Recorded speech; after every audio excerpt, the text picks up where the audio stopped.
Vous êtes sur Plan B, bonjour. Aujourd'hui, je reçois Karim Megerbi. Salut Karim. Salut Cyrus.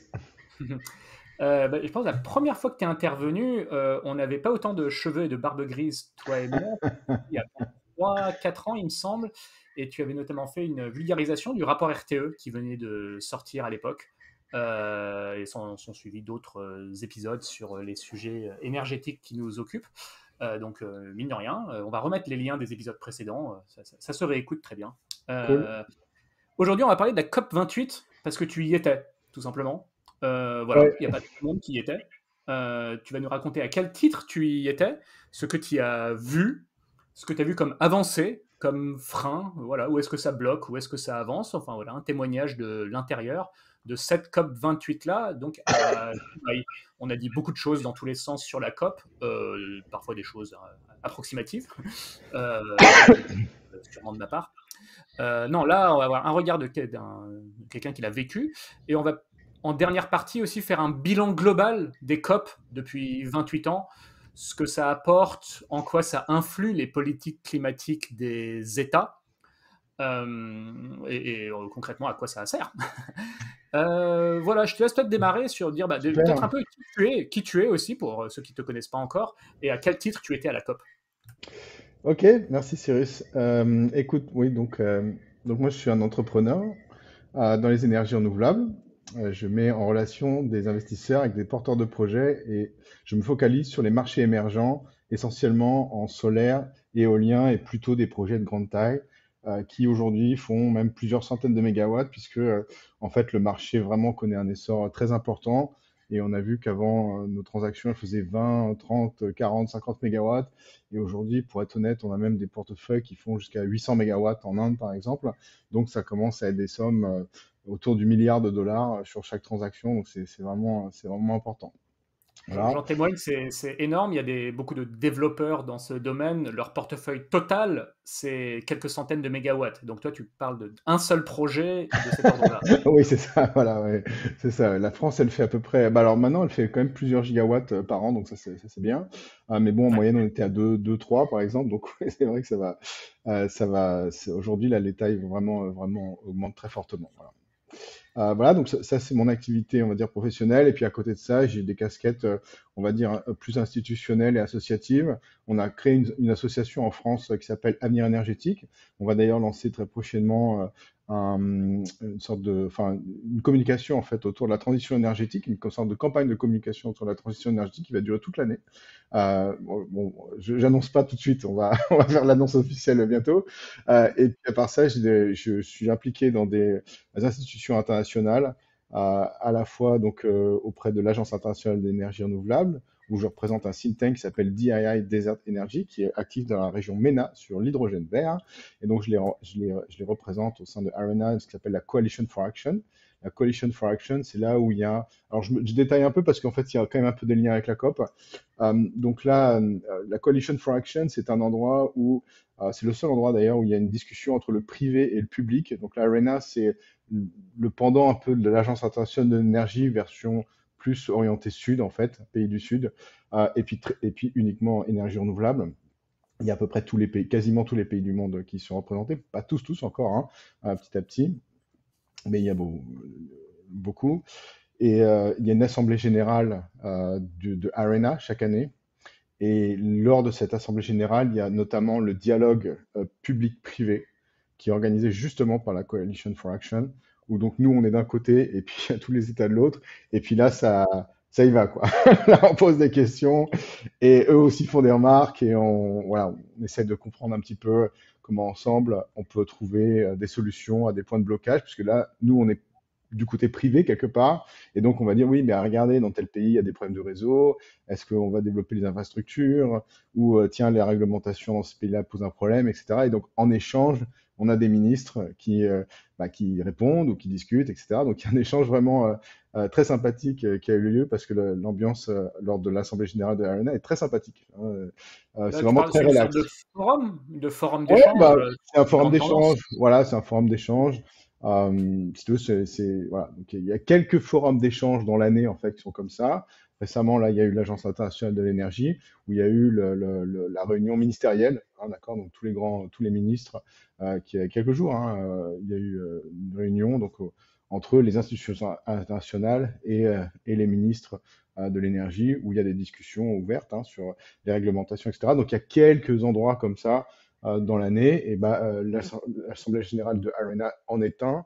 Et au sein de cette Assemblée générale, il y a la Coalition for Action qui prépare en fait une discussion publique-privée. Et puis en plus, on a des réunions en direct, en bilatéral, avec des gouvernements pour discuter un petit peu. Voilà, est-ce que par exemple, je donne un exemple, on avait discuté avec le gouvernement algérien pour dire voilà. La filière éolienne notamment, voilà, vous faire beaucoup d'éoliens, beaucoup de solaire, est-ce que vous voulez avoir une filière sur place? Est-ce que vous voulez qu'on construise des usines de fabrication d'éoliennes? Parce que nous, on peut le faire. Si vous mettez en place ces réglementations adaptées, on va construire des usines, on va créer les éoliennes sur place et on va faire tout un système, d'accord? Donc voilà, donc ça, je fais ça. Et puis récemment, là, j'ai été élu au board, enfin conseil d'administration, ouais, au conseil d'administration du Global Solar Council, qui est l'association solaire, on va dire mondiale, en quelque sorte, qui réunit en fait les associations nationales des différents pays. Alors c'est une petite association, la très grande association, c'est celle qui est éolienne, hein, c'est ce qui s'appelle le GWEC, donc le Global Wind Energy Council, qui là vraiment est une force de frappe quelque part. Global Solar Council, voilà, c'est la CEO qui a été nouvellement élue, mandatée, Sonia, elle va essayer de développer, enfin elle est très dynamique, elle va développer à fond.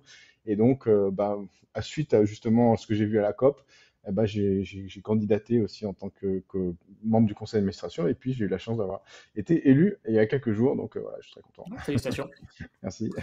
Est-ce que c'est à ce titre-là qu'on t'a invité à la COP28?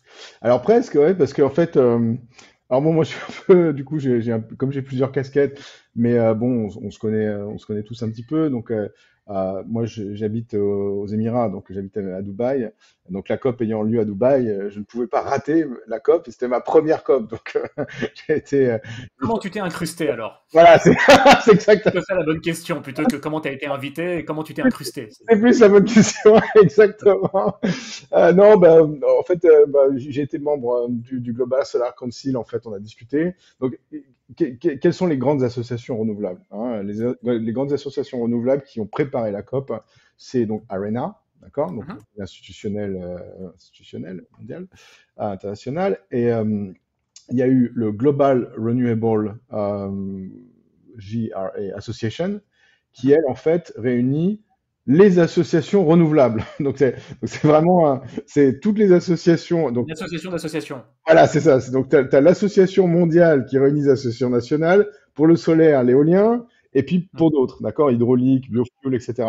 Donc tous ces trucs-là maintenant sont agrégés au sein d'un global renewable association, tu vois. Alors c'est pour faciliter les communications hein, auprès des institutionnels. Chacun en fait a son rôle, soit au niveau de l'Europe, soit au niveau des COP, soit au niveau de ça.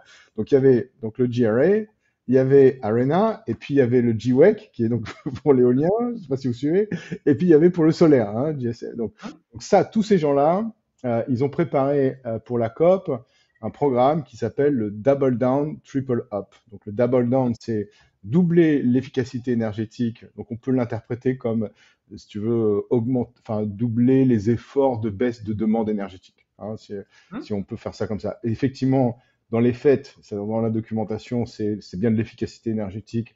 Et donc, si pour reprendre un terme français ou une ambiance française, on va dire, ouais, c'est du technosolutionnisme. Et franchement, ça serait pas faux de dire que cette approche-là existe. Mais du coup, nous, en tant que Français, on peut réinterpréter ça sous forme de stratégie de baisse de demande. Et ça serait très bien perçu par tous les autres acteurs. Et à côté de ça, il y a le triple up qui est tripler les capacités d'énergie renouvelable d'ici 2030, ce qui nous mettrait, les deux là, ensemble, nous mettrait potentiellement sur une trajectoire bonne, en tout cas sous 2 degrés, puisque une des contraintes, c'est pour remplacer les fossiles, c'est la demande énergétique. Et donc, si tu la contrains et que tu mets plein de trucs renouvelables, enfin de décarbonés, et ben, C'est l'idée. automatiquement, tu vas remplacer. Donc ils avaient préparé ça. Et du coup, moi, j'étais avec le Global Solar Council. On a discuté avec l'ancien CIO, Gianni, et puis on s'est dit, bah voilà, je pouvais participer un petit peu aux activités sur place. Et donc, on m'a donné un badge bleu sous le Global Solar Council pour être avec tout le monde, et notamment au pavillon de Arena. Et puis on m'a proposé de faire quelques prises de parole, euh, notamment avec l'Alliance internationale du solaire, qui est en fait une institution indienne, où on a discuté un petit peu du développement des énergies renouvelables dans différents pays. Et moi, j'étais plutôt sur la partie Inde, sur les parties finances, comment on pouvait financer ça. Et puis aussi intervenir sur les Greening the Islands, qui est en fait les îles Hum, qui veulent faire leur transition énergétique. hum. Et donc, voilà, je Qui ont une participe à ça. électricité souvent bien dégueulasse au fioul, Bien dégueulasse et bien cher. Bien hum, dégueulasse, bien bien cher, vulnérable. Hum. bien vulnérable. Et donc, bah, pour être honnête, malheureusement, tu peux mettre des panneaux solaires, mais si la température augmente, fatalement, à un moment, ils vont être sous l'eau. Ah oui. Donc, t'auras beau. Pour les îles vraiment Bah ouais, low-lying islands, je sais pas quoi, bah les ouais. îles Donc ça, bon, voilà, c'est quand même, pour être honnête, c'est beaucoup d'émotions quand même quand on discute sur ces ouais, bien sûr. sujets-là, évidemment. Et donc, bon, bah, en tout cas, les îles, ce qui est intéressant, hein, donc ce qui est intéressant surtout, c'est que ça peut être des laboratoires en fait, pour les autres, parce qu'on va peut montrer, regardez, c'est possible, on peut faire un système renouvelable. Alors, peu importe le 100% renouvelable, c'est pas le sujet, mais on peut faire un schéma Forte optimisation décarboné, renouvelable. voilà, un Ouais. schéma décarboné Hum, qui fonctionne sur une île de X, etc. Et il y a des choses qui se font très intéressantes, comme la ministre de Malte qui nous a parlé de l'émission de son Green Bond via l'opérateur électrique de Malte pour financer la transition. Et donc, voilà, c'est des produits financiers intéressants, des démarches intéressantes et innovantes. Et donc, ce partage-là était vraiment intéressant. Donc voilà, c'était à ce titre-là que j'étais incrusté à la COP. non, non, mais Voilà. c'est très bien. C'est plutôt légitime comme manière de se taper l'incruste. Voilà. Non, bah, si je comprends, alors voilà, j'ai une culture faible sur ce sujet-là, mais la COP, il y a une partie bah, négociation entre États, et il y a aussi beaucoup de temps d'échange, de tables rondes, de conférences, etc. Toi, voilà, tu as commencé à en parler, mais à quoi Hmm. est-ce que tu as participé? Qu'est-ce que tu as vu? Alors malheureusement, donc moi j'étais un peu déçu là-dessus, mais je connaissais pas, c'est la première COP, hein, donc vous avez, il y avait, en fait les gens c'est des degrés de badge, d'accord, des degrés d'accès, tu vois. Donc moi j'avais un bon degré d'accès, mais j'avais pas l'accès total. Donc donc j'avais pas, pour avoir l'accès total, il faut grosso modo être invité par les pays en fait et être toi-même négociateur, enfin en tout cas faire partie du clan des négociations. Donc bon, ça j'ai pas vu en direct. Les négociations. Donc, tu peux avoir accès. Donc, j'ai regardé quelques interventions quand même à droite à gauche, mais tu vois, tu n'es pas au cœur du truc de la négociation. Par contre, ce qui est sûr, c'est que quand tu es dans la zone bleue, qui est donc tu as deux zones, d'accord? Tu as une zone verte dans laquelle tout le monde peut y aller, tu te balades en famille. Et puis, qu'est-ce qui se passe? Il y a des conférences, il y a des stands. Donc, on a vu des stands d'ailleurs. Il y a eu quelques vidéos qui ont été faites en France sur, tu sais, on montrait par exemple des voitures volantes, tu vois, tu sais, des voitures électriques volantes, des trucs comme ça. Mais en Ou le fait, yacht durable, ça j'allais dire. voilà, tu vois, voilà, mais en fait, c'est pas du tout ça. En fait, je sais pas pourquoi d'ailleurs, hein, j'ai pas du tout compris en fait, hein, pourquoi ça a été présenté, parce que c'est vraiment anecdotique comparé à ce qu'il y avait dans la zone verte, où il y avait notamment, par exemple, tout ce qui est la biodiversité, le développement enfin la protection des mangroves, comment elles jouent un rôle sur le climat. Tu vois, là, dans la protection, enfin, dans la limitation de CO2, comment il fallait les protéger. Il y avait en fait toute une zone, il y avait deux zones où c'est d'un côté la terre et d'autre côté la mer. Et donc d'un côté la terre, donc c'est tout ce qui est arbres, solutions naturelles. Et donc là tu vois, c'est tout tout un circuit en fait hein, que tu visites avec des solutions, comment protéger la nature, etc. Donc ça, c'est pour les enfants, mais même pour la famille, hein, tu apprends énormément de choses. Et puis tout ce qui est aussi du côté de la mer, donc la pêche intensive, les machins. Donc ça, c'est vraiment pour t'informer, c'est extraordinaire. C'est vraiment, bon, ça c'est à Dubaï, hein, c'est un petit peu, c'est le, comment dire, le parc d'attractions de l'information, si tu veux, hein. Mais voilà, c'est comme ça. Et puis il y a quand même une partie qui était sur la croissance. Donc quand tu rentres, bah donc il y a tout un, alors c'est assez long même, hein. Quand tu rentres, bah, c'est fait avec des bouteilles en plastique. L'endroit est fait avec des bouteilles en plastique compressées pour montrer en fait la taille des déchets en fait, hein, qu'une société génère. Et tu as différents produits avec bah, leur composition, jusqu'où il faut aller les chercher, comment ça impacte négativement en fait l'environnement. Donc par exemple le chocolat. Hein, tu vois, tu as aussi des questionnaires Q&A où tu vois, qu'est-ce que tu dois choisir entre telle chose et telle chose, tu vois. Tu as aussi tout ce qui est acidification des océans. Et puis tu as un pays, tu as une ville et puis elle est en flammes. Et donc tu dis bah voilà qu'est-ce que tu vas choisir quoi hein, quand la terre est en feu, qu'est-ce que tu prends avec toi, ton ordinateur, ton téléphone portable, ton machin, tu vois. Donc ça interroge en fait les gens sur la façon dont leur rapport en fait avec le matériel et le fait que bah à côté de ça il y a un environnement qui devient de plus en plus difficile à vivre et que peut-être ce qui est pour nous aujourd'hui important le sera peut-être moins demain et qu'il faudra peut-être réfléchir à protéger justement ces choses-là. Donc ça c'est Beaucoup vraiment d'espaces autour de de... sensibilisation de ouais, Voilà, nos c'est modes de vraiment... vie, la fragilité de la terre, la préservation Voilà, des donc milieux ça c'est naturels. vraiment Ouais. autour de toi, mais bon, il y a quand même des voitures qui volent, hein, donc enfin, qui volent, je Il y sais a pas quand même quoi, des mais voitures qui volent et des yachts durables. voilà, il y a Et, quand même deux trois trucs comme ça, mais il n'y en a pas beaucoup, mais il y en a quand même, tu vois. ok, non, Euh, tu dis, ok, l'ambiance globale est quand même dans le Voilà, sens de ce que tu dis. ouais, L'espace est occupé voilà. plutôt par Il y a- voilà, il y un a- voilà, imaginaire disons qu'en tout cas, tu plutôt peux soutenable. trouver cet imaginaire-là et puis t'y immerger complètement. Et puis Ok. sinon, donc après, il y a la partie bleue, hein. Et la partie Hmm. bleue, c'est là où il y a à la fois la négociation et les observateurs. Donc moi, j'étais observateur. Et alors là, il se passe deux choses. Il y a premièrement, il y a la négociation pure et dure, d'accord? Et Mhm. deuxièmement, il y a tout ce qui est à côté de la négociation. Alors, il y a plusieurs choses. Il y a premièrement des séances de conférences où là, les ministres sont invités, etc. Donc ça, moi, j'ai participé à ça et j'ai parlé dans certains d'entre elles, comme j'ai indiqué. Mais il y a aussi des éléments de discussion en vase clos, en fait, hein, en huis clos, où là, en fait, on mobilise les négociateurs, les ministères, les gouvernements, etc., que ça peut être John Kerry qui était là-bas, etc., que tu vois devant toi et qui passe comme Hmm. ça, qui est pressé, tu vois. C'est Et impressionnant. donc, voilà, et donc tu vas d'un groupe à l'autre, si tu veux. Donc moi, ça, j'ai pas participé à ça, non pas parce que je pouvais pas, mais euh, parce que tout simplement, je me sentais pas légitime, parce que j'ai pas préparé, en fait, les choses comme mes collègues, d'accord? Ce qui sera pas le cas l'année prochaine, puisque là, maintenant, je vais préparer ça.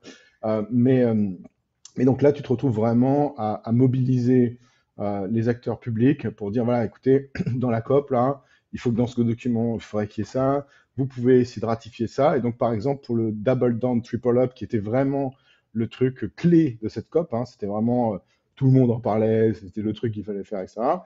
Et donc, bah, voilà, il y a eu, je crois, 128 pays ou plus qui ont ratifié, en fait, ce truc-là, cette campagne et cette proposition. Et donc avant la signature du document, bah, il s'est passé plein de choses. Jusqu'au dernier moment, bah non, on voulait pas, peut-être, etc. Puis ça a été Hmm. inséré, et puis finalement ça a été signé. Et donc le document de la COP le comporte. Et donc ça, c'était une victoire pour mes collègues, Ouais. dont j'admire d'ailleurs la force de l'énergie qui a été dépensée pendant cette COP. Donc ça c'est des choses importantes parce que voilà, il y a toutes ces discussions, tous ces mouvements qui ont lieu en parallèle. Et donc, c'est un vrai lieu d'échange et de discussion entre tout le monde. Voilà. Bon, tu parlais de croissance et moi j'ai l'impression qu'en France et éventuellement un peu en Europe, mais moins, on est dans une bulle où on questionne la croissance et où on parle de décroissance, et à mon avis, c'est tout à fait légitime, bien que ce soit un peu une bulle, mais c'est-à-dire le sujet va jusqu'à la table des politiques, enfin au point que, Alors, entre guillemets, Bruno Le Maire se sent obligé de dénoncer la décroissance. non, Donc les alors, donc, pays ne se sentent même pas obligés de le faire. Bon. Mais comment c'est, voilà, qu'on euh, sorte un peu de notre bulle franco-française et à nouveau je dis voilà. la bulle négativement, comment tu disais un peu l'ambiance là-bas, bon bah voilà, c'est pas non plus que voiture volante et yacht, c'est un peu voilà, faire un pas de côté, mais tu disais, il y a du contenu sur la croissance, oui, mais voilà. Comment est-ce que Bon, est abordé? bon, alors, il n'y a pas de sujet de décroissance du tout, hein, qui est abordé. Absolument, c'est pas, c'est pas du tout abordé. Il y a de net zéro, des trajectoires climatiques, des politiques climatiques. Donc, bon. Donc on ne sait pas le sujet du tout. Par contre, il y a un sujet de la croissance, et ça, c'est un vrai sujet, puisqu'en fait, ce qu'il faut s'imaginer, c'est que nos politiques climatiques, elles se tournent autour de comment arriver à un net zéro à un certain moment, d'accord? Donc, comment ne plus émettre de CO2. Euh, donc, il y a eu 2050, c'est pour la plupart des pays, enfin pour les pays de l'OCDE. Et puis, il y a d'autres pays, les pays émergents, comme par exemple la Chine qui dit 2060 ou l'Inde qui dit 2070. Et en fait, quand ils disent 2070, c'est-à-dire, bon, bah, ok, voilà, donc discutons. Qu'est-ce que vous voulez que j'atteigne net zéro? Oui, je comprends, mais voilà, qu'est-ce qu'on va faire? Donc, il faudrait qu'on discute. donc, voilà, donc ça, et donc, qu'est-ce qui est dit? Ben, il y a des pays qui sont en croissance, et c'est quoi la croissance? C'est pas des gens qui sont là à se dire, bah, il faut que j'ai plus de PIB. C'est des gens c'est des politiques, des gouvernements qui disent, bah, moi, mes gens, ils meurent parce que il n'y a pas d'infrastructure correcte. J'ai pas accès à de l'eau de base, j'ai pas accès à l'électricité, etc. Donc, je donne un exemple, même sur l'Inde, d'accord? Hein, sur l'Inde, de 2015 à 2000, de 2015 à 2020, chaque année, c'est l'équivalent de la population espagnole qui s'est raccordée au réseau pour la première fois, d'accord? J'ai En Inde, regardé hier les stats de consommation énergétique de l'Inde, qu'on voit comme faisant beaucoup de croissance et émettant déjà beaucoup de CO2, mais c'est normal, ils sont 1,5 milliard. Mais je regardais la consommation d'énergie par personne, alors, elle est vraiment très très faible. Elle voilà, est elle est de très l'ordre faible, de hein. 2 fois supérieure à l'Afrique, donc 2 fois presque rien, et encore beaucoup plus faible qu'en Chine. Beaucoup Voilà. plus faible qu'en Chine, et même en Chine, elle n'est pas encore, voilà. Et donc effectivement, où il y a 800 000 enfants qui meurent prématurés en Inde du fait des pollutions atmosphériques et puis des fumées en fait qui sont autour parce que tu cuisines pas encore avec des choses convenables, quoi, hein. Donc Oui. Oui, ça existe. j'avais lu la stat sur l'Agence internationale de l'énergie de l'ordre de 2 milliards de personnes dans le monde qui n'ont pas accès à une énergie propre pour cuisiner. Donc Voilà, exact, ça effectivement, c'est un vrai ils sujet, hein. inhalent les fumées toxiques. Voilà, Voilà. donc ça c'est un vrai sujet. Donc forcément, les gouvernements se disent, comment moi je vais faire une croissance, enfin, comment je vais développer en fait mes infrastructures dans un contexte où en fait je ne peux pas, je dois avoir un moment ne plus émettre. Donc ça veut dire quoi? Ça veut dire qu'en fait l'ensemble de mes infrastructures ne doivent pas émettre énergétiques. Et donc ça veut dire quoi? Ça veut dire que c'est pas seulement l'électricité, hein, parce que ok, l'électricité, bah pourquoi pas, je mets du solaire, de l'éolien, je fais un système, mais il y a tous les fuels à côté, hein, qui aujourd'hui font 80% de notre énergie finale, qui est donc le vrai sujet, hein, le gros sujet de ces émissions. Donc 80% de mon énergie finale, c'est pour le transport, pour la cuisine, pour le bâtiment, etc., pour chauffer les bâtiments. Donc comment est-ce qu'on fait ça? Il faudrait Tu fais référence au fait que 80% de notre énergie provient des énergies fossiles ou... Non, c'est en fait, tu as 20% d'électricité et 80% Ah de oui, oui, fuel, ce pardon. qu'on Oui, oui, appelle bien de sûr. fuel. De Et donc, chauffage et de carburant voilà, liquide, de voilà. chaleur et de Et donc, carburant ce liquide. fuel, il est fait pour quoi? Aujourd'hui, il est fait pour faire la cuisine, faire le transport, hein, les voitures, etc. Donc ça, comment? Ça veut dire que si moi, je suis un pays qui est en croissance, ça veut dire qu'à la fois, je dois mettre en place un système électrique qui est décarboné, mais en plus, ma partie fuel, il faut que j'en fasse quelque chose. Donc, comme on sait que comment on fait sur cette partie fuel? Nos scénarios ils sont clairs. À la fois, il faut baisser avec des stratégies en fait qui permettent de contrôler en fait la demande. N'importe quoi, je dis par exemple du vélo. Voilà, faire plein de vélos, je vais faire un peu moins de voitures, quoi, d'accord? Hmm. Donc il y a ça, Ou d'accord? des voitures, mais plus efficaces que les voitures d'il y a 20 ans. Oui, oui, mais voilà, oui, mais ça ce que je veux dire, c'est que faut à la fois casser en fait, casser carrément le besoin en fait, hein, avec Hmm. différentes stratégies, casser le besoin avec différentes stratégies, et pour le besoin qui reste, eh ben, il faut l'électrifier, ou bien il y a du gaz vert. Or, ça coûte cher aujourd'hui, hein. Si tu regardes, par exemple, faire de l'acier vert, ça nécessite à la fois des arcs électriques et de l'hydrogène vert pour le faire, hein. L'hydrogène étant utilisé pour la réduction, l'arc électrique étant utilisé pour le chauffage, quoi, de ça. Eh bien, pour concocter la mixture. Et donc ça, c'est des milliards d'investissements, d'accord? Et ton acier vert qui en ressort, il est plus cher, d'accord? Donc c'est pour ça qu'aujourd'hui, la Commission européenne en Europe, elle a subventionné ça. Elle nous a donné, je crois, 800 millions, me semble-t-il.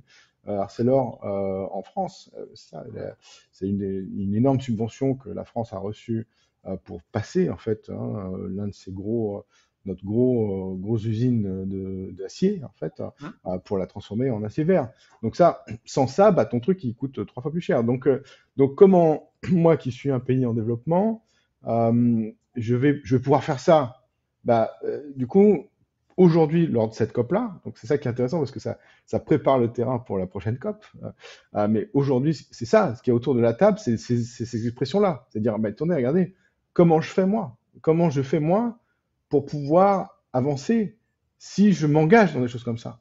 Donc, tu as des pays par exemple, comme l'Inde qui ne veulent pas s'engager sur regardez, je veux absolument tripler mes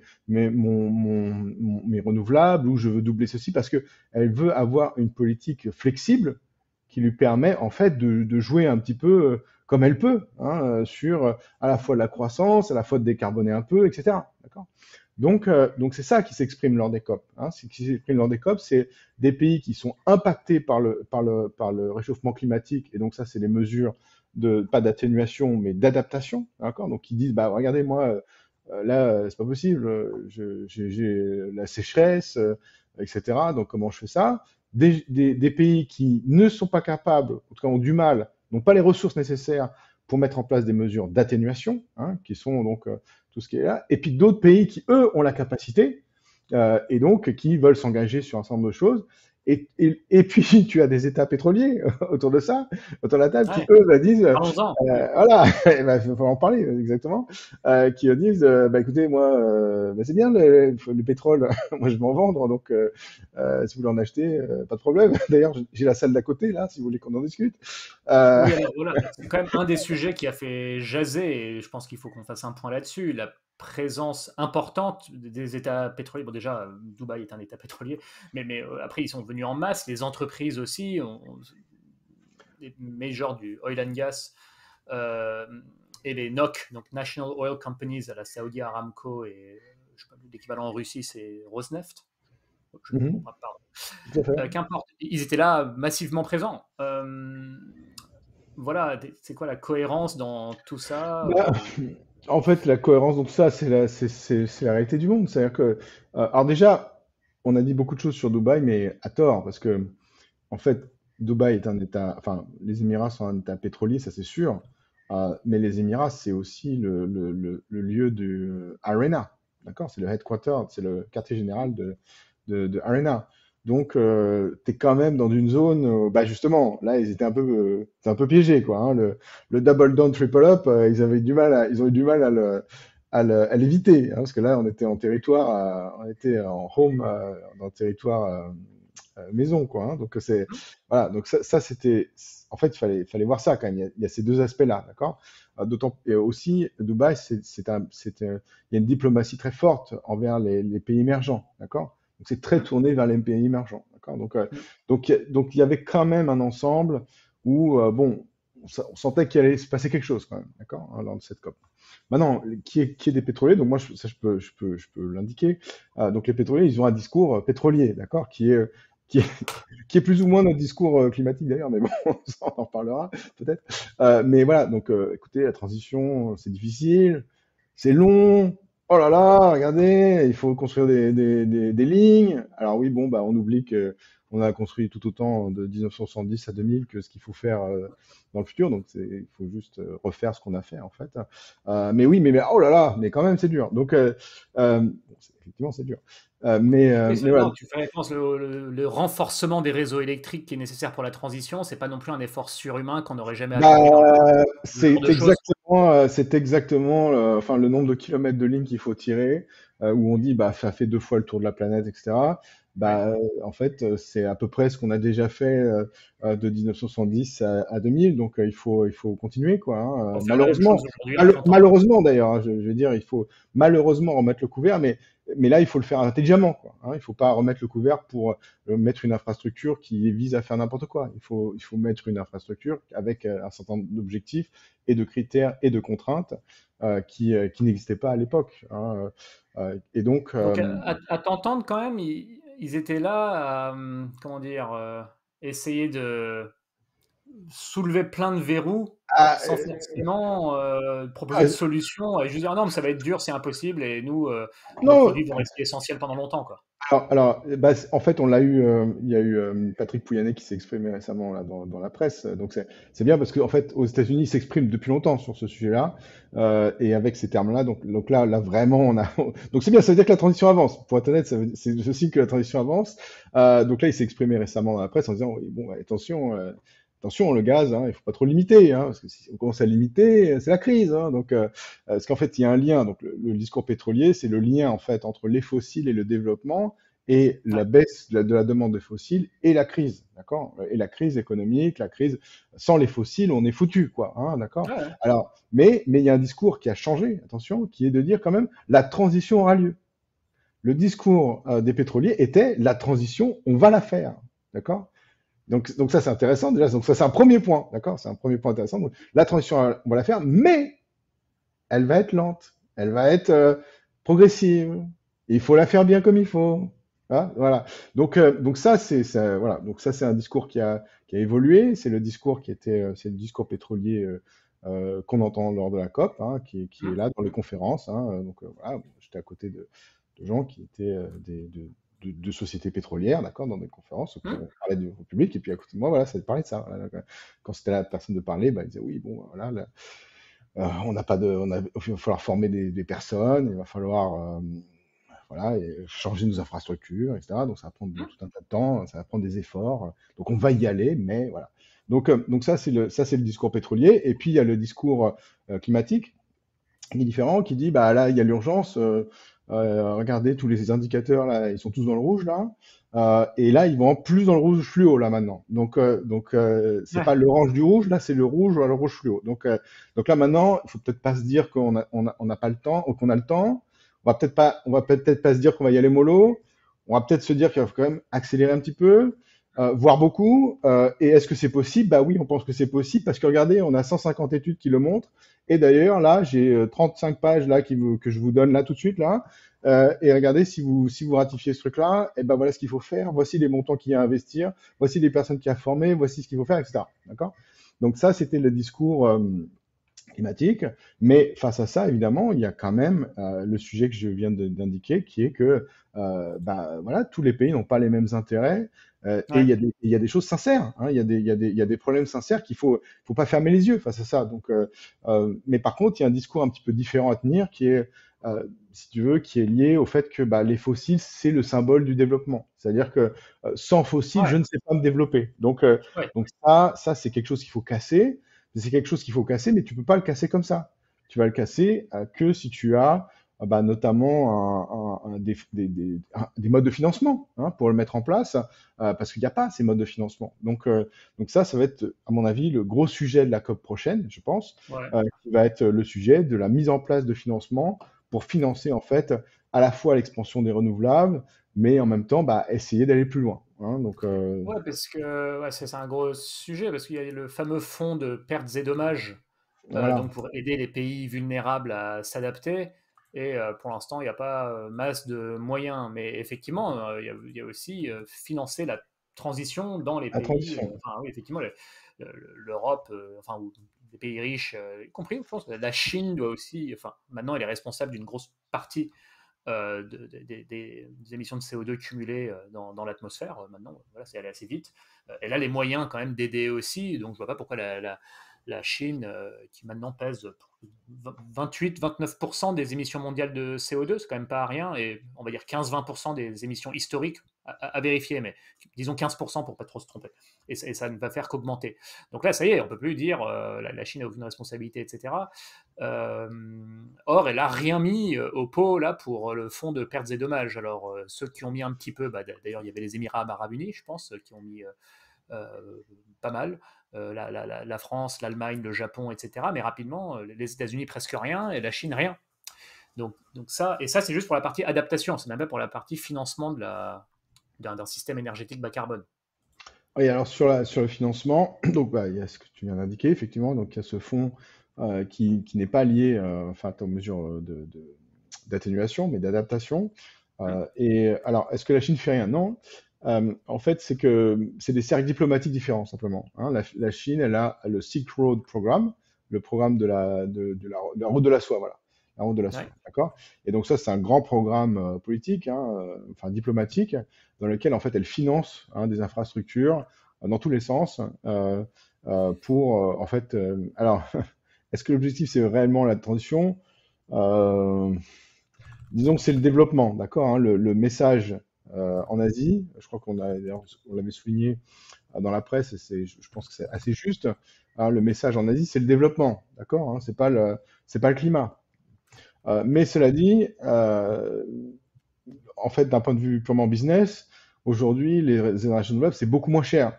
Alors, l'histoire du LCOE, coût système, etc., euh, oui, bon, mais, mais au final, on en est encore loin. Aujourd'hui, les États, ils doivent construire des terminaux gaziers, importer du gaz et construire des centrales, importer du charbon et construire des centrales charbon qui nous sont incapables de financer.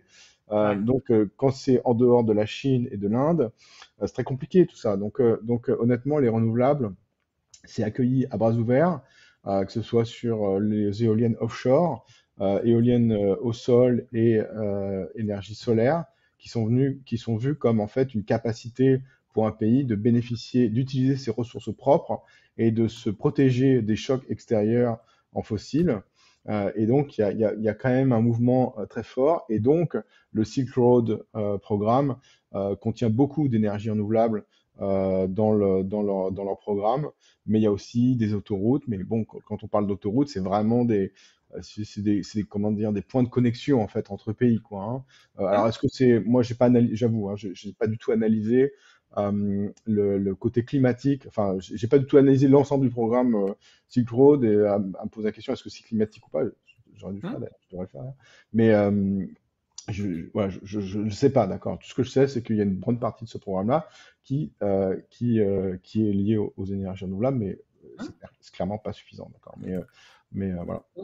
On a pas mal parlé mine de rien, dans l'ordre, je voulais plutôt parler d'avancées puis de freins. On a pas mal parlé de freins, donc les pétroliers, le financement, les imaginaires qui bloquent un peu, voilà, les fossiles sont essentiels pour le développement, et puis après, des freins tout à fait légitimes de pays encore euh, à peine émergents et encore très pauvres qui cherchent à se développer. Donc, côté avancé et percé de cette COP-là, quelle est ton analyse? Et après, on pourra aussi passer un temps sur, en général, les avancées des COP depuis 28 ans. Mais déjà, sur cette COP 28 à Dubaï, qu'est-ce que tu as perçu comme principales avancées?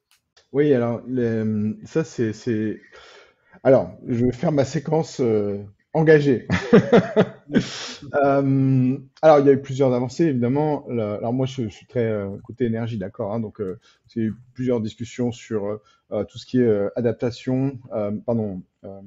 Oui, c'est ça, adaptation des fonds. Il y a eu des sujets sur le plastique, les sujets sur des recyclages, etc. Donc, il y a eu beaucoup d'avancées, d'accord, hein, sur différents thèmes.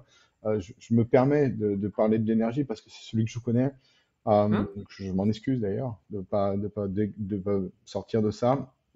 Euh, donc sur l'énergie, il y a eu deux choses importantes. La première, c'est transition away from fossil fuel, qui est ce que j'ai indiqué en fait. C'est-à-dire que quelque part, ça y est, ça fait partie du discours. Hein, la Hum. transition, on va la faire.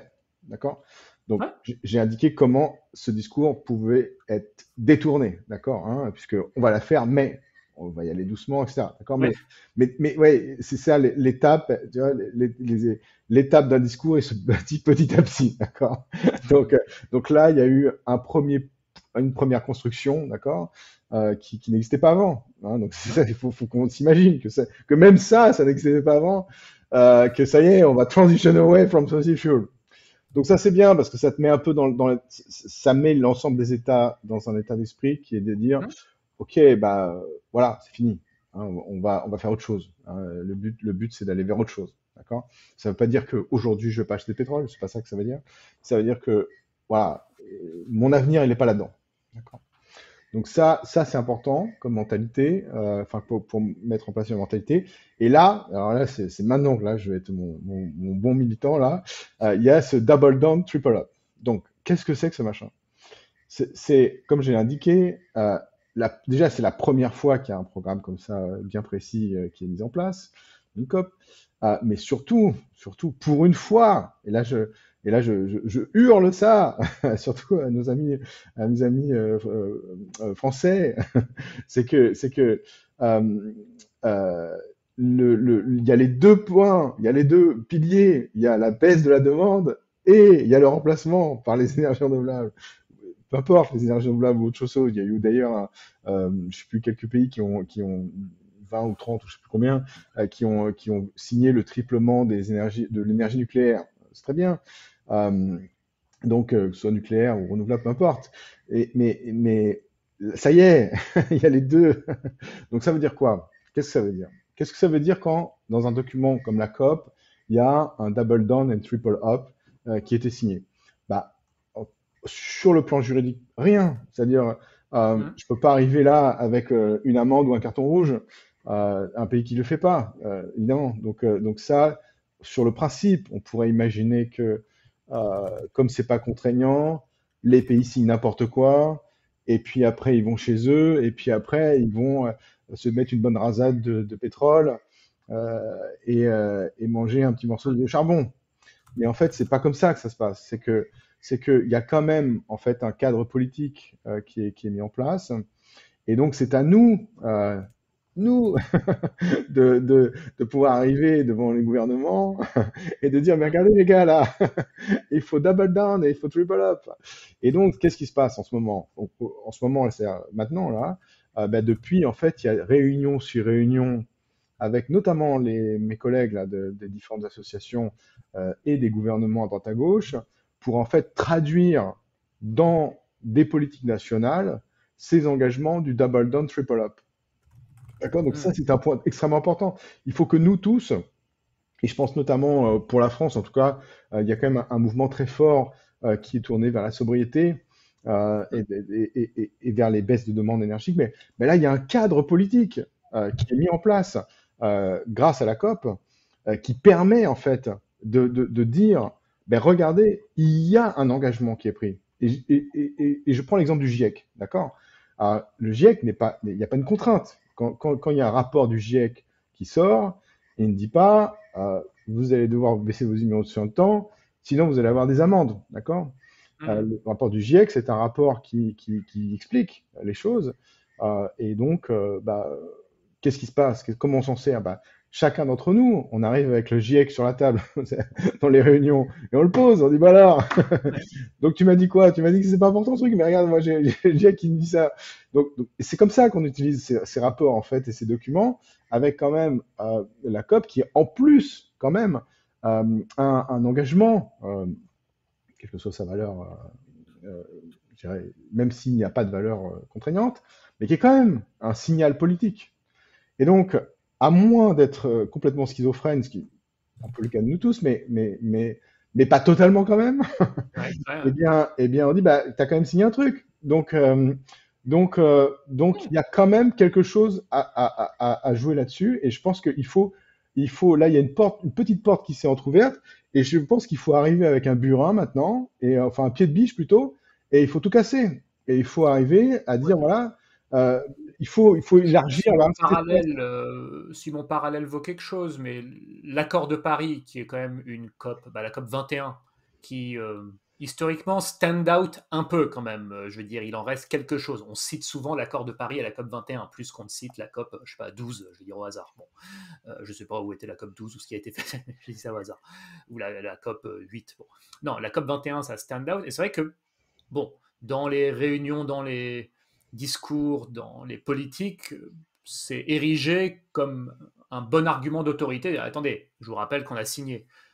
Est-ce que là, avec ce qu'on évoque depuis tout à l'heure, hein, donc triplement des renouvelables, doublement de l'efficacité énergétique, sortie à terme des fossiles, tu sens que ça peut avoir un effet d'autorité un peu similaire? Alors, je pense qu'on est. Alors là, pardon, là, je vais faire une analyse personnelle. Oui, vas-y. Euh, Ouais. euh, je pense qu'on est maintenant, ça c'est ma vision de la chose, d'accord, hein, de ce que je perçois, d'accord. Donc, je n'ai pas la prétention que ce soit la bonne, hein. Mais mon avis, c'est qu'on est dans une phase d'implementation maintenant, de mise en place. On n'est plus dans la question de l'argument d'autorité, on est dans la question de regarder, on a signé ça, maintenant faut le faire. Et donc, regardez comment faut le faire. Et donc, mes collègues, ils arrivent avec différents. Donc, il y a des groupes de travail qui s'organisent. Et qu'est-ce qui se passe? Il y a à la fois une explication de la façon dont on va le faire. Donc, Hum, ça veut dire la supply chain qui est derrière la production des panneaux, les recyclages, les métaux, les réglementations.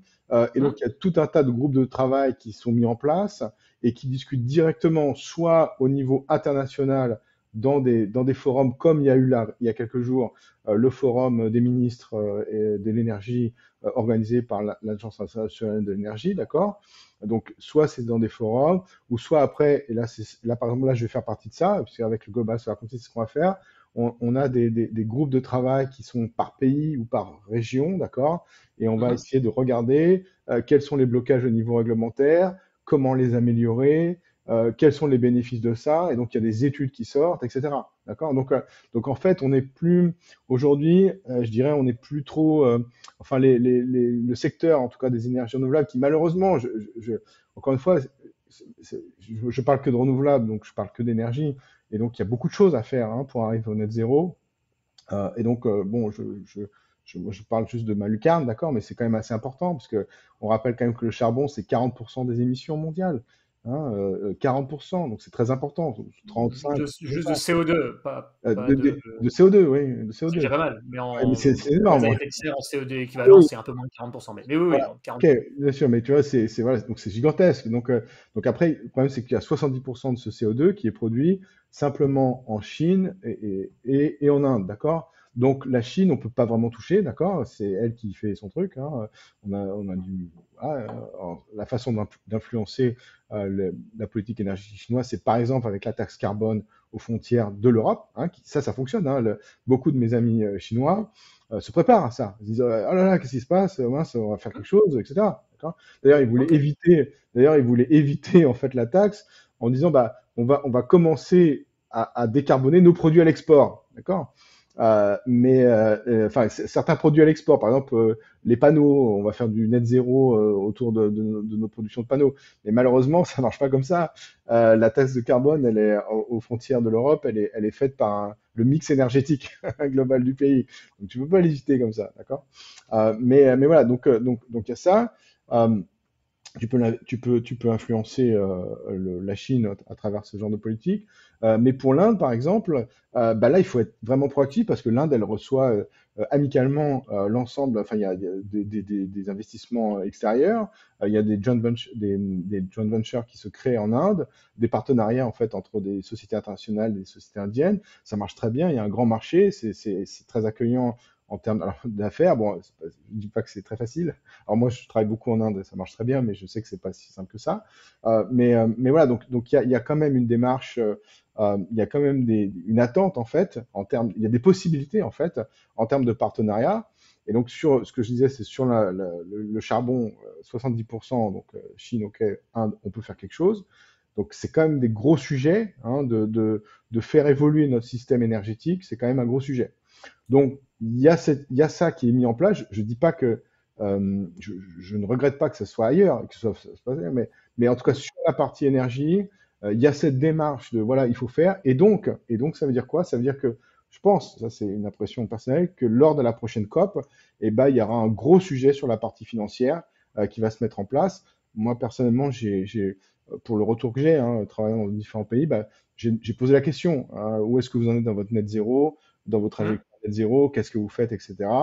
Et en fait, le sujet de l'électrification, par exemple, aujourd'hui, il n'est pas du tout posé sur la table, d'accord? Il y a juste les véhicules électriques, les deux roues électriques, les tchouk-tchouk, là, comment on dit, là, les sortes de bus à moto, là, etc.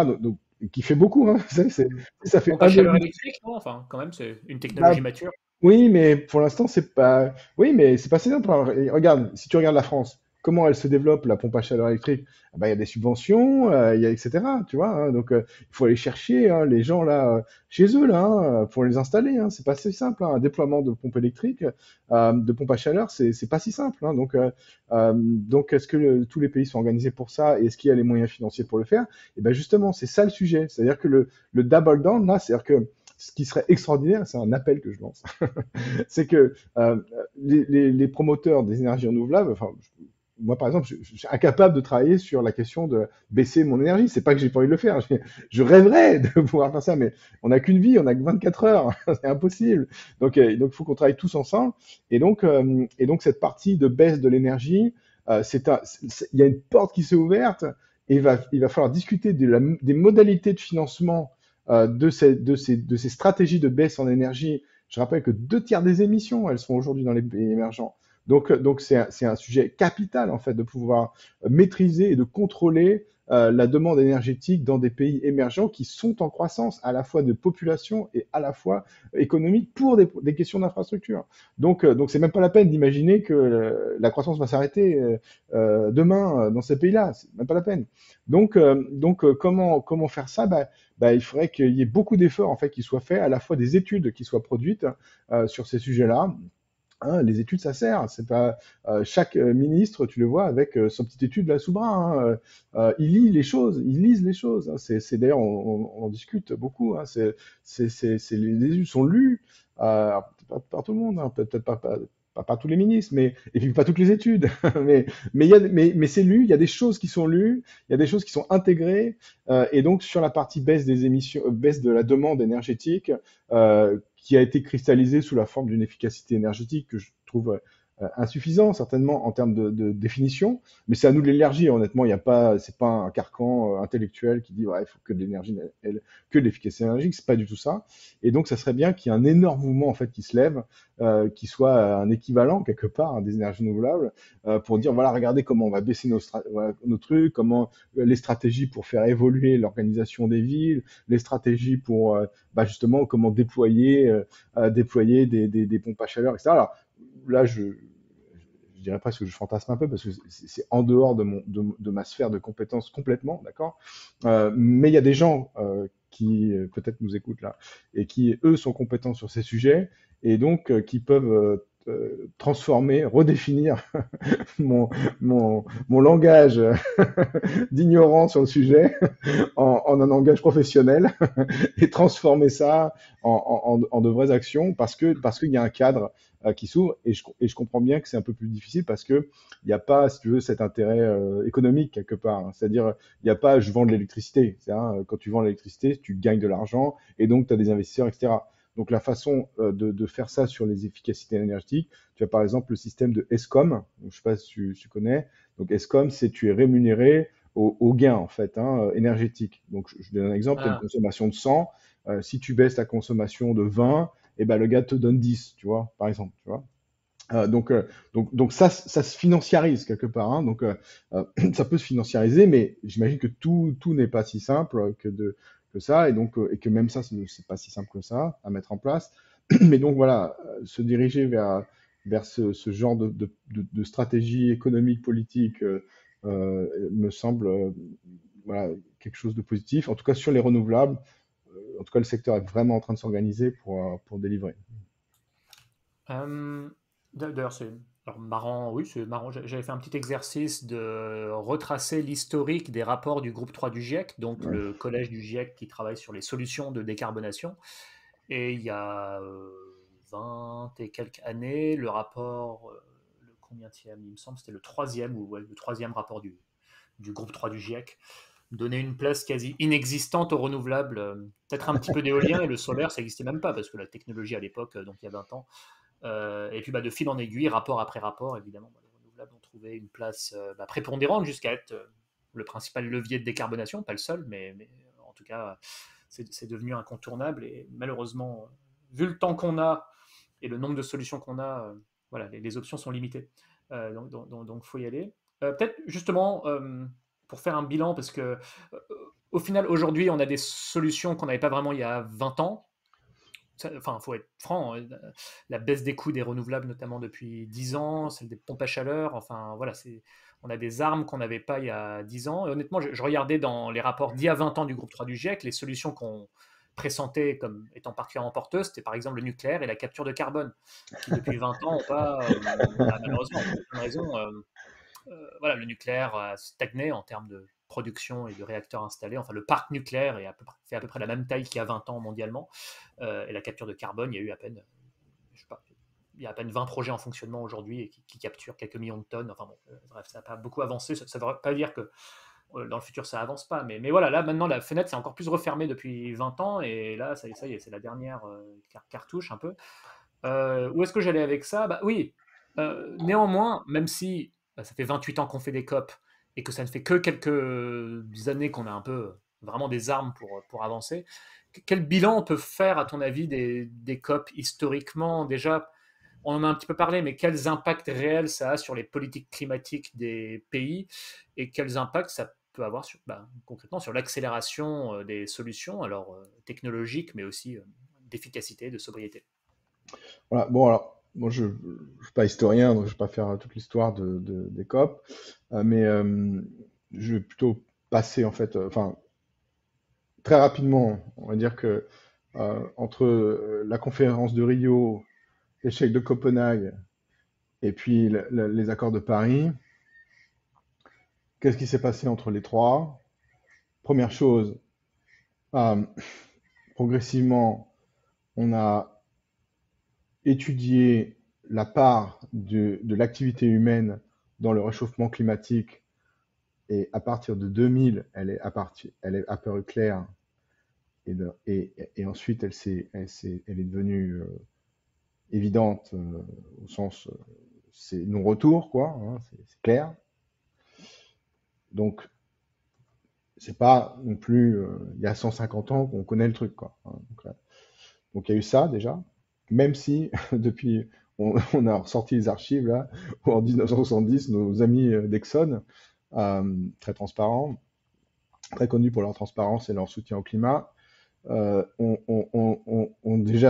déjà des courbes étonnamment précises d'ailleurs sur l'impact de brûler des fossiles et le CO2 et le réchauffement climatique. Mais bon, on va mettre ça de côté, d'accord, hein. Vas-y. Oui, non, sur ce rapport Exxon, effectivement, je l'ai lu en détail. Oui, c'est un peu troublant, années 70, ça tombe Ah assez ouais, juste sur les ouais. émissions de CO2 et la température, la hausse de Allez. température dans les 50-100 ans qui viennent. Il tombe assez juste, ça correspond à ce qu'on observe. C'était quand même pas les seuls. Il y avait d'autres chercheurs dans d'autres laboratoires qui arrivaient aussi. Et ce que je me demande, c'est quand même il n'y avait pas le même consensus scientifique qu'il y a aujourd'hui à l'époque. Il y avait aussi des chercheurs qui avaient du scepticisme, années 70, chez Exxon ou ailleurs. Ceci dit, il est très clair qu'après les projets pétroliers dans les années 80 ont énormément ralenti le processus pour bâtir le consensus scientifique, et que voilà, c'est vraiment à partir du troisième, quatrième rapport du groupe 1 du GIEC, donc année 2000, où là Voilà. c'est bon, vraiment on a assez de preuves, c'est non seulement du fait de l'homme, mais c'est grave aussi. Donc ouais. Voilà. Malheureusement, c'est que à partir du milieu des années 2000 qu'on est un peu au courant, quoi. Voilà, Enfin, mais on a du mal à se représenter ça, hein, parce que on a du mal à se représenter que, par exemple, nos scénarios net zéro des années 2000, en fait, hein. Ça avait commencé avant, etc. Et puis, il y a des militants qui sont là depuis les premières heures, et il faut les remercier d'ailleurs, hein, parce que c'est grâce à eux qu'on a, petit à petit, en fait, l'histoire du climat, c'est l'histoire de combat, hein. C'est une histoire de combat, hein. Petit à petit, on gagne un peu du terrain, hein. C'est ça. Donc voilà, donc entre conférence de Rio et l'accord de Paris, il s'est passé que petit à petit, on a bien compris le sujet de l'impact enfin, on l'a démontré, quoi. Voilà, on l'a démontré.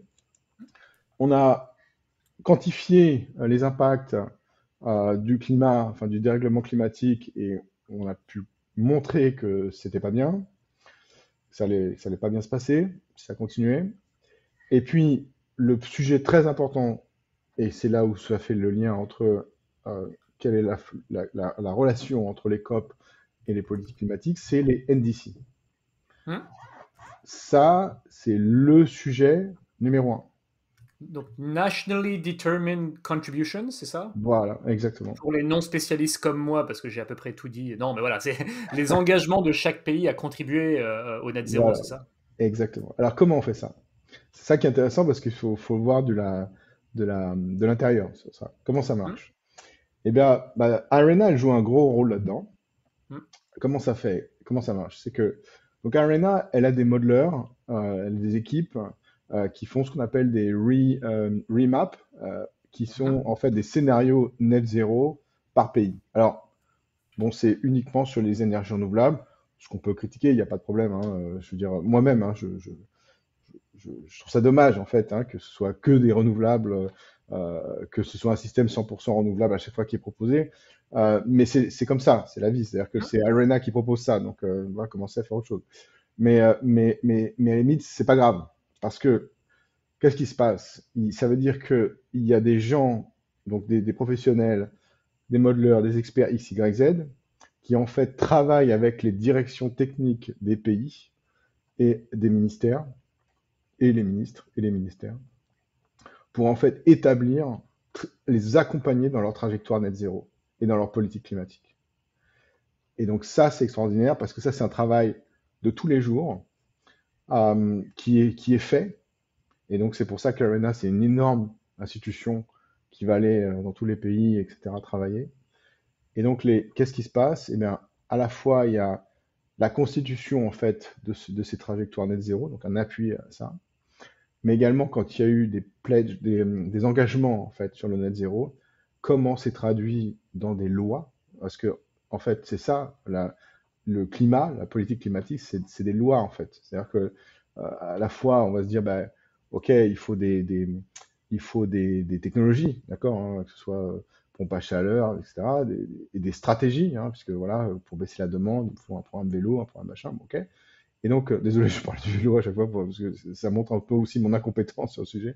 Mais voilà, donc voilà, il faut en fait un certain nombre d'éléments pour arriver à net zéro. Et donc, il y a des équipements, des infrastructures, de l'innovation qui n'est pas que technique, etc., qui doit être mis en place. Mais en fait, pour que tout ça puisse entrer en œuvre, eh bien, il faut des réglementations et des lois. Et donc la traduction en réglementation et en loi, c'est un peu la clé, en fait, hein, de voûte de nos politiques climatiques, évidemment. Et donc, là j'en profite aussi pour passer un message, c'est que ces lois, eh ben, c'est nos gouvernements qui les passent. Hein, alors, ça peut être par exemple la Commission européenne qui va faire qui va promouvoir en fait des choses, et puis après il faut quand même que ce soit transcrit dans nos réglementations nationales. Donc, par exemple, on l'avait vu sur les énergies renouvelables, il y a une volonté de l'Union européenne d'accélérer, et après, chaque pays a dû faire sa loi d'accélération. Et nous, notre accélération, quand elle est arrivée en France, bah, c'est pas vraiment une loi d'accélération qui est arrivée. Alors, comment ça se fait que ce soit ça? Comment ça se fait que malgré nos intentions et malgré nos politiques claires et nos trajectoires net zéro, par exemple en France, on a de très belles choses. Hein. En France, on a RTE qui avait publié son rapport et qui est extraordinaire et qui, pendant un moment, avait quand même calmé le jeu. Où nous, on disait, bah voilà, regardez, renouvelable, nucléaire, c'est super, il y a des complémentarités possibles, etc. D'ailleurs, on en avait discuté, Cyrus, à ce moment-là, c'était voilà l'occasion, parce que justement, on se disait, voilà, voilà des choses positives qu'il faut diffuser pour un peu limiter en fait le conflit social, quoi, les conflits sociaux. Donc c'était vraiment intéressant. Et on a beaucoup de choses, d'autres choses encore. On a le scénario de mégawatt qui, c'est vrai, sans le nucléaire, mais en même temps, il y a beaucoup de sobriété très intéressante à mettre dessus, enfin à prendre dedans. Il y a le scénario du Shift Project qui est très bien aussi. Hein. Alors, c'est pas vraiment un scénario, mais il y a quand même des actions à faire par secteur. Et honnêtement, elles sont tout à fait conformes aux autres scénarios net zéro. Et puis il y a l'ADEME aussi qui a fait un énorme travail. Donc on a en fait une liste d'actions très claire, et si on prend tous ces trucs-là, tous ces travaux, et qu'on en fait une sorte de point de convergence, eh ben on a tout à fait une politique climatique qui tient la route et qui satisfait tout le monde, hein. À la fois la protection de la biodiversité, du vivant, les forêts, il y a tout qui est compris, d'accord? Et alors comment ça se fait que quand ça se traduit dans les lois, bah ça se fait comme ça? Et ben parce que justement, la transition énergétique, c'est une négociation sociale. C'est une négociation où en fait tous les gens qui sont représentés, si nous tous on est en conflit et qu'on dit bah non mais moi je veux ça, bah moi je veux ça, je veux ça, bah, le gouvernement il sait pas trop où aller, d'accord? Et donc quand il sait pas trop où aller, et ben il y a tous les autres là autour là qui ont plein d'autres choses en tête que que ce que les gens du climat ont en tête, qui commencent à profiter, tirer un peu la couverture à eux, voilà. Et donc c'est ce qui se passe. Donc c'est un point majeur, je trouve, que les préparations des NDC de chaque pays, c'est un point majeur de politique climatique. Le fait qu'il y ait une institution internationale qui travaille avec les différents pays pour transcrire en loi les actions qui sont listées dans les NDC ou les engagements net zéro, ça, ce sont des choses absolument extraordinaires. Alors, c'est vrai que c'est tourné beaucoup sur les marchés émergents, évidemment, parce que c'est eux il y a un renforcement des capacités à faire, d'accord? Mais bon, RENA traîne ses guêtres dans les pays OCDE également, hein. Mais bon, voilà, forcément, ça n'a pas le même impact. Mais voilà, donc ça, j'ai jamais bien compris d'ailleurs pourquoi on disait que les COP n'ont pas d'influence. Tellement ça en a, tellement la préparation des NDC sur les marchés émergents est, crée un mouvement en fait, hein, et tellement les préparations de chacun, mais même sur les pays OCDE, quand vous regardez même la Corée, qui est dans un état pas terrible en termes de politique climatique ces derniers temps, elle a quand même mis en place un Ok, document. qu'est-ce qui se passe en Corée? Oh, il commence à regarder un peu le nucléaire en disant, bah, c'est pas mal le nucléaire quand même. On va peut-être se concentrer là-dessus, peut-être un peu moins sur les ENR, et puis le charbon, ça va faire le lien entre les deux. Donc on parle de 20 ans de charbon. Donc, donc c'est pas génial. Donc l'Agence internationale de l'énergie a revu, hein, à la baisse les, les ambitions de la Corée et à la hausse donc les émissions venant de ce pays. Alors ça ne veut pas dire qu'il ne faut pas faire de nucléaire, encore une fois, c'est pas ça du tout, hein. Je dis malheureusement, quand on est dans un état d'esprit où on se dit bon bah voilà, on va faire ça et pas l'autre, eh bah, c'est fichu. Donc parce qu'il y a quand même le délai entre les deux qu'il faut combler, quand bien même on n'a pas vraiment trop envie d'en faire. Donc voilà, même la Corée va quand même produire des scénarios, va produire des actions, et donc ça, c'est la clé. Pour moi, c'est chaque pays doit maintenant travailler sur son scénario net zéro, que chacun ait des papiers là-dessus, et que du coup, les citoyens et les industriels, en fait, prennent ces papiers-là, et puis vont voir les États et disent, allez les gars, là, ouais, voilà, ça c'est les lois qu'il faut passer, voilà comment faut faire, etc. Et pousser là-dessus. Voilà, mais évidemment, si c'était aussi simple, ça serait merveilleux. Mais voilà, j'évoque le sujet un peu en simplifiant un peu les choses en mettant les grandes masses, quoi. Effectivement, non, mais à nouveau, sur le papier, c'est une chose, et en Voilà. pratique, c'en est une autre. Il y a des verrous sociaux, il y a des verrous techniques qu'on n'aura pas vus, des verrous géopolitiques ou que sais-je. Ceci dit que dans les grandes lignes, ils fassent favoriser le développement de telle ou telle technologie, ou euh, gérer la demande par de l'efficacité ou de la sobriété sur tel ou tel comment dire, pan d'émissions de CO2, c'est des choses quand même effectivement assez bien documentées. Oui, non, je te rejoins sur le fait qu'effectivement, cet effet d'entonnoir entre les COP, on va dire, bon, même si les États viennent avec. C'est pas là que les décisions se prennent tant que ça, c'est en amont, et la COP entérine ce que les États sont déjà prêts à faire. Mais qu'ensuite ça redescende, il y a des NDCs, National Determined Voilà. Contributions, qui après se traduisent en politique climatique nationale, jusqu'à des feuilles de route très détaillées type rapport RTE. Ouais, Voilà. clairement, Alors il y a après, oui, les décisions sont prises avant, au sens où le papier des NDC est envoyé avant, mais ça ne veut pas dire que rien ne se passe à la COP en termes de décision. La preuve, le double down, triple up, c'est décidé clairement, hein, lors de la COP. et même chaque pays, en fait, bouge un peu son curseur, hein, parce que là, il y a tous les autres pays autour de lui, donc ils discutent. Qu'est-ce qui se passe? Qu'est-ce que machin? Ah, moi, j'ai fait ça. Ah bon, on peut faire ça comme ça? Ah bon, on peut faire autrement? Donc, il y a des discussions. Vous savez, tu sais, on imagine souvent l'État comme l'État, c'est-à-dire ou une entreprise comme une entreprise, c'est-à-dire comment dire, pas imaginaire, mais comment on dit, dématérialisé en fait, déshumanisé. Mais il y a avant tout des hommes qui sont là, et donc des êtres humains qui discutent. Donc combien de fois, pour ceux qui ont travaillé avec des gouvernements dans différents pays, on connaît, c'est-à-dire il y a un ministre qui est arrivé de je sais pas quel pays, il dit ah bah là, j'ai rencontré machin, il m'a dit qu'on peut faire tel truc, donc on va le faire. donc, euh, donc alors je sais pas si ça se passe comme ça en France, parce que j'ai pas eu l'occasion d'avoir ce genre de relation, mais dans certains pays dans lesquels je travaille, ça se passe comme ça. Donc, euh, donc, euh, donc il y a vraiment il y a pas, même si les NDC sont envoyés avant, il se passe quand même des choses quand vous avez tous les ministres, plein de présidents toutes les associations du monde qui sont tournées vers le climat et les actions climatiques qui sont autour de vous, il se passe quand même des choses. Et voilà, donc Très bien. Ouais, on est bien, on a fait pas mal de choses. Là, je pense on peut conclure. Conclure sur quoi d'ailleurs? Je sais pas trop. Je sais pas. C'est quoi là, les prochaines, je sais pas, les perspectives principales? Bon, peut-être, oui, effectivement, sur ton métier et les perspectives que tu vois en termes de déploiement des renouvelables. Là, voilà, même en Chine, est-ce qu'on peut commencer à imaginer, à espérer qu'on ferme des centrales à charbon rapidement? C'est ça la grosse priorité, c'est ce qui est le plus remplaçable, parce que le déploiement des renouvelables s'accélérerait à tel point que ça vaut même plus le coup de continuer à faire tourner des centrales à charbon. C'est ça l'espoir des prochaines années qu'on doit voir, sinon ça va pas le faire.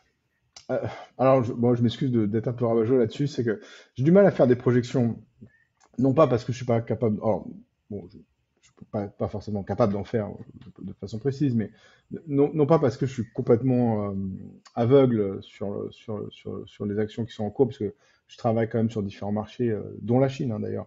Donc j'ai quand même une certaine visibilité. Euh, mais je suis plus tenté de dire, il y a rien qui est jamais gagné. Il y a aucun acquis qui sont. On pense que c'est acquis, c'est fini. En fait, il suffit de regarder la France. RTE avait sorti son rapport, tout le monde était heureux, et bam, quelques mois plus tard, commission d'enquête sur la souveraineté énergétique, boum, la loi sur la souveraineté qui remet en cause les objectifs renouvelables, qui remet le nucléaire à la place du renouvelable, qui maintenant sort du renouvelable voilà. Donc, alors qu'on avait un truc qui était bien carré, etc., paf, tout ce qui est parti en vrille. Alors, ça ne veut pas dire que c'est complètement parti en vrille, puisqu'il y a quand même un cadre, etc. Mais ce que je veux dire, c'est qu'il ne tient qu'à nous de travailler sur ces sujets-là en disant, d'ailleurs, le gouvernement, quand il a sorti sa loi sur la souveraineté, comme il y a beaucoup de gens qui ont dit, mais qu'est-ce que c'est que ce truc-là? Bah, il peut pas le passer sous le tapis complètement. Il peut pas faire une signature comme ça vite fait sans qu'on le remarque. Donc, euh, donc, je pense que il y a des trajectoires et des actions qui sont assez claires quand même, d'accord? Aujourd'hui, il y a une dynamique qui est enclenchée. On dispose de technologies et d'un savoir qui nous permettrait de baisser significativement les émissions. Et aujourd'hui, dans les pays de l'OCDE, les émissions, elles baissent, mais pas assez. Mais on sait ce qu'il faut faire pour les baisser plus. Et ces baisses d'émissions, elles sont masquées par notamment la Chine, qui est en croissance, et qui donc le jour où elle va courber un curve, Oui. Elle elle va va baisser, inverser la elle va courbe. Voilà. inverser la courbe de ses émissions. Et ben là, ça va nous sauter aux yeux parce que du coup, il y a bam, il y a nos baisses, nous, qui vont commencer à apparaître de façon très forte, d'accord? Et donc aujourd'hui, c'est masqué tout ça. Donc, qu'est-ce qu'on peut faire est-ce que ça va arriver? La Chine, elle est vraiment motivée pour y aller. Et c'est pas, aujourd'hui, on a entendu ça, je sais pas pourquoi d'ailleurs on parle de ça, comme quoi être dans une dictature, c'est génial. C'est ça qui permet d'avancer dans nos politiques climatiques. Je sais pas, on avance très bien en OCDE, enfin, on avance en OCDE, on n'est pas des dictatures. Donc bon, mais voilà, donc la Chine, elle est vraiment motivée pour le faire. Et pour ceux qui travaillent avec des entreprises chinoises, il y a très peu d'entreprises qui vont vous dire, ah ouais, non, la baisse d'émissions, c'est pas mon truc, quoi. Hein. Ils sont tous tournés vers 2030, c'est le pic d'émissions, et les principaux opérateurs électriques, qui sont 5 en Chine, d'accord? Donc on a 5 EDF chinois, et chaque EDF représente la moitié de la planète en termes de, de capacité installée électrique. Bon, évidemment que non, parce qu'ils sont 5, donc c'est peut-être la moitié, mais voilà, enfin c'est énorme, c'est énorme. Ouais, Elle, considérable. voilà, elle n'envisage pas du tout de faire du charbon après 2030. C'est impossible. C'est impossible. Et ça c'est clair. Quand en Chine on dit des choses comme ça, c'est clair. Alors, est-ce que ça peut évoluer? Peut-être. Mais pour l'instant, ça prend pas vraiment la tournure que ça évolue parce que c'est même l'inverse. Parce qu'en fait, la Chine, elle explose ses cibles, ses objectifs en énergie renouvelable. Elle va au-delà, en fait. Les opérateurs et les développeurs en Chine, ils vont au-delà des objectifs qui ont été fixés, parce que ça marche très bien. Les coûts baissent, le truc s'installe, ça marche très très fort. Et donc, comme le truc il marche bien, et ben, en fait, c'est l'inverse qui est en train de se passer. Et ce qu'on a du mal à, enfin, les informations qu'on n'a pas, par exemple, c'est le nombre de centrales à charbon qui sont annulées. On n'a pas ces informations-là. Donc récemment, là, je discutais avec un ami qui, lui, a ces données-là. Donc, il les avait données, d'ailleurs, c'est public, hein, enfin, il faut trouver le site. Donc, vous avez les trucs installés, les trucs fermés, et les trucs annulés. Il y en a énormément qui commencent à s'annuler, là. Énormément, de plus en plus. Donc, à la fois, il y a des annulations de nouvelles capacités, à la fois, il y a des facteurs de charge qui vont commencer à être rognés, il y a une volonté politique à partir de 2030, de toute façon, d'arrêter le charbon, le nouveau charbon. Alors, est-ce qu'il va y avoir plein de charbon d'ici 2030? Bah, c'est ce qu'on pensait, et peut-être pas. Donc, la Chine, c'est le pays qui électrifie le plus au monde, de loin, de très loin, de très très loin. Donc, il y a quand même un certain nombre d'ingrédients qui font que si, si on continue, si nous, on accélère en fait sur nos politiques climatiques qui sont très claires, d'accord?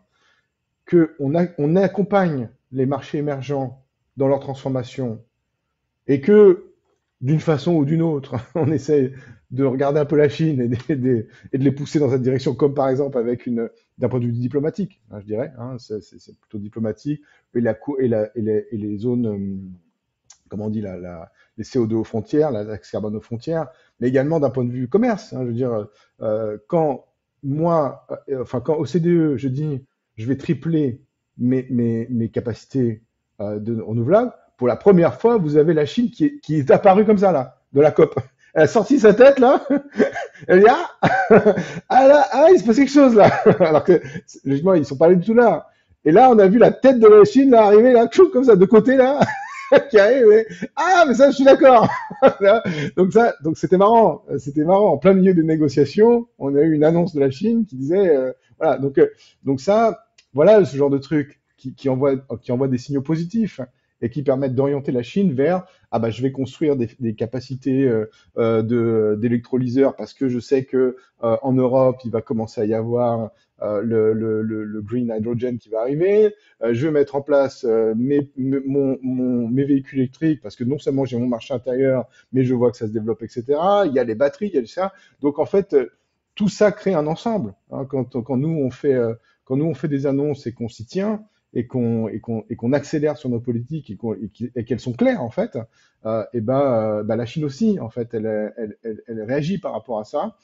Et donc voilà, c'est à nous de regarder. Donc euh, voilà, c'est pour ça que les prévisions, je peux éventuellement en faire, mais j'insiste surtout sur Oui, plutôt quels sont les mécanismes en jeu plutôt que effectivement plutôt voilà, les voir ça comme une mécanismes seule. dont on dispose en fait pour faire que des projections optimistes puissent se réaliser. Donc, merci beaucoup, Karim. Un plaisir comme toujours. Enfin, là, on a été calme, mine de rien. Parfois, on se parle avec plus de, comment dire, plus pas de véhémence, de controverse, voilà. Non, pas de véhémence. Non, non, mais ouais, non, c'est chouette. Merci pour ce témoignage et après pour toutes les analyses qui ont suivi. Je te dis à bientôt. Ok, merci Cyrus, un plaisir toujours d'être avec toi. Ciao.